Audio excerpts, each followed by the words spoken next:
سلام رفقا، باز خوش اومدین به کانال ما. امروز میخوایم 7 حقیقت شگفت‌انگیز در مورد افغانستان رو براتون بگیم. آماده اید؟ بزن بریم. همونطور که میدونید، افغانستان کشوری با تاریخ کهن، فرهنگ غنی و رازهای زیادیه که ما امروز 7 تا از حقایق شگفت‌انگیزش رو براتون آماده کردیم. حقیقت اول: افغانستان در قرن 19 میلادی یکی از اولین تولید کنندگان چای جهان بود.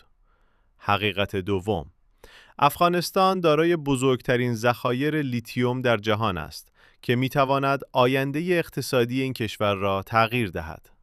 حقیقت سوم: مجسمه‌های عظیم بودا در بامیان تا سال 2001 یکی از بزرگترین آثار تاریخی جهان بود.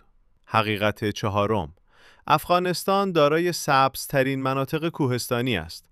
پنجشیر و بادغیس به عنوان سبزترین مناطق جهان شناخته می شوند. حقیقت پنجم: افغانستان بیشتر از 30 زبان و گویش دارد که مردمانش در کنار زبانهای رسمیش با آن زبانها سخن می گویند.